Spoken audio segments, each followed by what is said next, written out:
Curiosidades del mundo antiguo.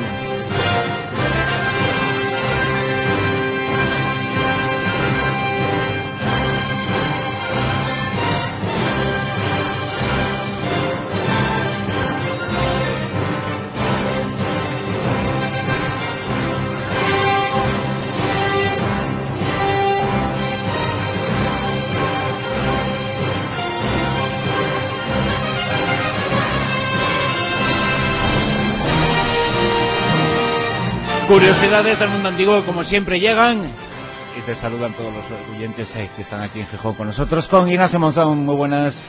Muy buenas y salve a todos.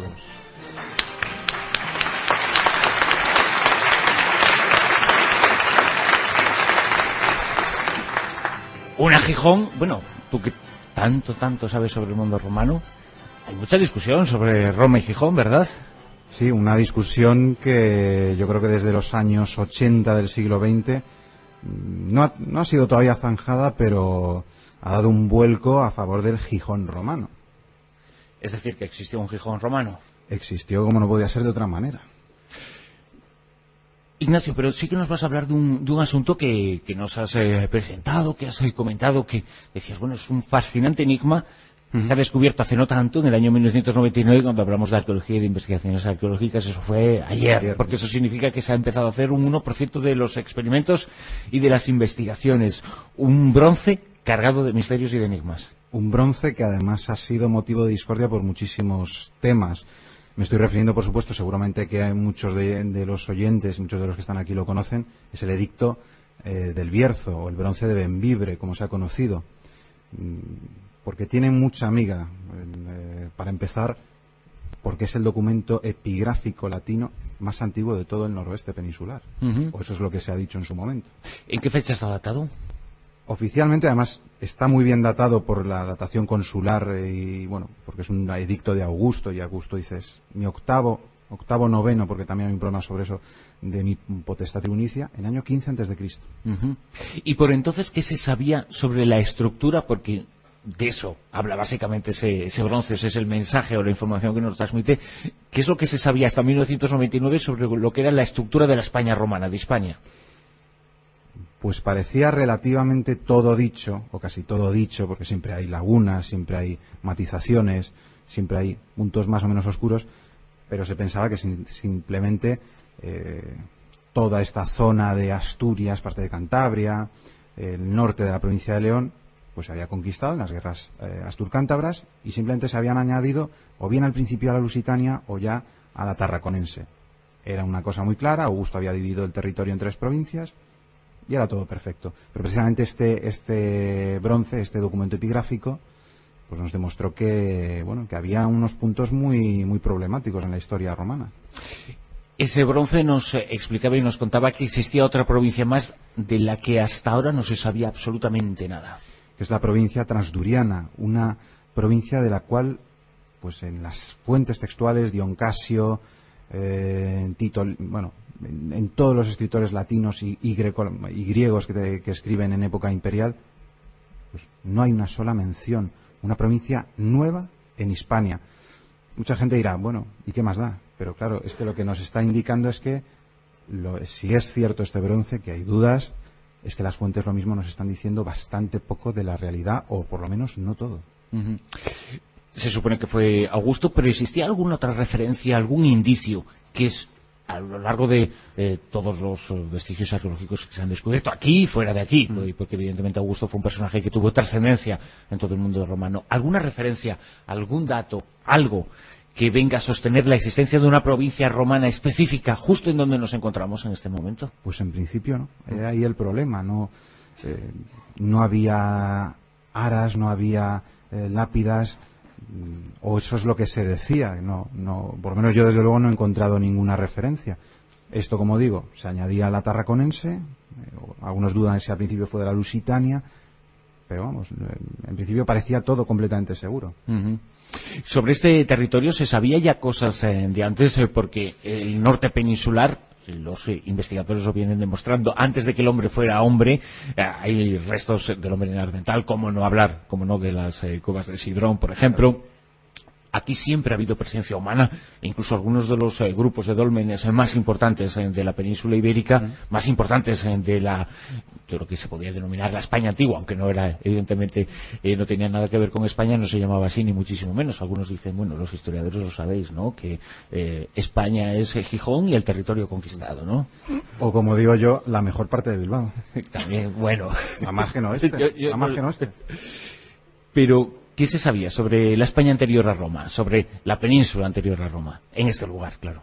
Pues evidentemente se sabía que habían existido pueblos de raigambre céltico, por lo menos de gran influencia del mundo céltico, los astures, los famosos astures, de los que los asturianos actuales heredaron el nombre, que lo curioso, y esto probablemente nos cueste ser personas non gratas en la provincia de León, pero es que no se circunscribían solamente a lo que hoy es Asturias, sino que es que prácticamente casi todo León era territorio de los astures. De hecho, la gran capital astúrica augusta es Astorga. Astorga está en León, pero es que era la gran ciudad de los astures, porque tenían, digamos, una extensión mucho mayor de lo que nosotros podemos pensar hoy día. Esta es una de las pocas regiones del país, o por lo menos es una en las que se ha quedado más marcado y más evidente cómo la topografía, la toponimia, a día de hoy incluso nos dice mucho sobre la historia pasada del lugar. Sí, de hecho, incluso a día de hoy yo he visto algunos foros, algunos blogs en internet donde se duda, por ejemplo, de que Gijón fuese la antigua Gigia. Claro, filológicamente hablando, yo tampoco soy un experto en filología, pero el parecido es especialmente sospechoso, ¿no? Como suele decirse, blanco y en botella. Todavía hay mucha discusión sobre el origen de la expresión de Gijón, de Sison. El propio Unamuno la investigó y buscó su origen y su justificación. Exacto, ¿no? O sea que cuando se parece tan sospechosamente, algo hay. Los detractores muchas veces hablan de que Ptolomeo, Claudio Ptolomeo, el geógrafo, en su libro segundo, cuando menciona a Gigia, no la menciona precisamente aquí, sino que está, digamos, muy cerca, pero no está aquí, por lo tanto no puede ser. Pero claro, los mapas de Ptolomeo, si uno le echa un vistazo, con todo el respeto al señor Ptolomeo, pues claro, no tenían la exactitud, o por lo menos no tenían la proporción que le damos hoy día, porque también la confección de mapas, hasta cierto punto, tenía una confección diferente. Los Pirineos en el mapa de Ptolomeo, pues prácticamente van de norte a sur, no de este a oeste. Los trabajos, sobre todo arqueológicos, que se han ido realizando desde 1982 con personajes bastante importantes desde el punto de vista de la arqueología, como doña Carmen Fernández Ochoa, maestra mía de la Universidad Autónoma de Madrid, es que precisamente lo que han sacado en la zona de Cima de Villa son ruinas romanas, ruinas romanas, ruinas romanas. Has estado incluso hablando con ella antes de venir aquí, mientras estás preparando los datos que estás compartiendo con todos nuestros oyentes, para saber un poquito qué es lo que se estaba descubriendo y cómo era el curso de esas investigaciones y de esas excavaciones. Sí, porque ya en el siglo XIX había noticias, por ejemplo, la famosa Villa de Beranes, las termas que fueron excavadas ya en el siglo XX, bueno, y también Beranes, las murallas, es decir, había toda una serie de elementos que a partir de 1982 se han excavado de una manera sistemática y han demostrado, sin lugar a dudas, que Gijón empieza siendo romano, por lo menos tiene una fase romana, una muralla fantástica, en parte está conservada, como digo, esas termas, y lo que se ha descubierto más recientemente, que yo creo que es de lo más sobresaliente o de lo más llamativo, en la antigua fábrica de tabacos. Te quiero presentar, Ignacio, una persona que está a tu izquierda. Cuando hemos venido aquí, sabiendo que estaba más o menos cerca, estaba en Cantabria, pero se ha venido desde Cantabria, ha cogido el coche para estar compartiendo estos minutos y el programa con nosotros. Lo conozco desde hace muchísimos años, ha estado en muchas ocasiones en el programa hablando de sus diferentes trabajos, de sus diferentes libros. Muchos de ellos, Mariano Fernández de Uresti, buenas noches. ¿Qué tal? Buenas noches. Muchos de ellos tienen que ver también con el pasado. El pasado a ti siempre te ha fascinado. En definitiva, todos tus libros, todos tus trabajos son investigaciones históricas, quizá no de un pasado tan remoto como el que nos habla Ignacio Monzón aquí, pero también el pasado, y el pasado en el norte, el pasado en Asturias, es fascinante, ¿no? Sí, bueno, a mí me apasiona, buenas noches a todos, me apasiona la historia, yo soy licenciado en historia también, me gustan los enigmas históricos y todo lo que estás contando pues me suena muchísimo, porque hablar de los astures y hablar de los cántabros y hablar de las guerras romanas contra los cántabros y los astures pues es extremadamente familiar para mí, ¿no? Y bueno, pues resulta pues agradable sentirse en casa fuera de ella, que es como me siento cuando vengo a Asturias, ¿no? Tenemos que decir, después en la siguiente hora del programa vamos a hablar mucho más sobre este libro, sobre tu nuevo trabajo. Has publicado anteriormente Los Templarios y la Palabra Perdida, Jesús de Nazaret, Felipe II y el secreto del Escorial, Las claves del Código Da Vinci, La España expulsada. Bueno, muchísimos trabajos, Mariano, pero ahora acabas de presentar Las violetas del círculo, Sherlock, en el Suma de Letras. Es una novela sobre un personaje que, bueno, cuánto, después de tanto tiempo, en definitiva nunca ha estado lejos de la moda y de la actualidad. Siempre ha despertado fascinación, pero ha resucitado absolutamente la figura de Sherlock. Sí, la verdad es que la novela a mí me la compró la editorial hace un año, pero se ha dado la feliz circunstancia de que ha coincidido su publicación con la aparición en televisión pues de una serie de la BBC extraordinaria y con la segunda parte de las aventuras de un Sherlock Holmes en el cine menos extraordinario. Pero la serie de la BBC es de quitarse el sombrero. Descendiente, ¿no? Quitarse el sombrero. No, es una adaptación maravillosa de los casos escritos por Sir Arthur Pero Conan Doyle. es fantástica, ¿no? Todo el mundo está causando un fenómeno. Estupendamente, sí. Que la hemos estado viendo en Antena 3 hasta hace poquito. Exactamente. Pues Sherlock nunca se fue. Realmente yo digo que Sherlock es un golem literario, como la leyenda del golem de Praga. En este caso un escritor crea una criatura que le devora hasta el punto de que cuando en un momento dado el propio autor, harto de su personaje, decide matarlo en el problema final, se producen manifestaciones ante la sede del periódico que, a modo de folletín, publicaba las aventuras de Sherlock Holmes. La madre de Sir Arthur Conan Doyle deja de hablar a su hijo y le exige que resucite a su criatura, y evidentemente tiene que ceder a las presiones ya no solo de su madre, sino de los lectores. Y por tanto, como te digo, pues Sherlock es un golem literario, como le pasó a Bram Stoker con Drácula, ¿no? Es decir, son personajes que iconográficamente todo el mundo identifica. Se diría que es un personaje literario, pero más bien parece un personaje real. De hecho, hay toda una biografía a propósito, y hay biógrafos de Sherlock Holmes. Haces una pequeña pausa como diciendo que esa sospecha no es nada baladí. Nunca se ha publicado su necrológica. ¿No? Por tanto, dicen incluso que en el cementerio parisino de Père Lachaise hay una lápida de mármol negro con las iniciales SH. Algunos dicen que es la tumba de Sherlock. Yo no lo creo. Y nunca ha habido un antes de Sherlock Holmes en las historias detectivescas noveladas. Digo que nunca ha habido un antes porque siempre ha habido un después. Es decir, no hay ningún personaje que haya sido capaz de desafiarlo literariamente en ese terreno, y por tanto el mérito es extraordinario. Pero ya digo, yo no creo ni que sea mérito de Sir Arthur Conan Doyle, es del propio personaje, que yo creo en la novela, en Las violetas del círculo Sherlock, se juega un poco con esas cosas.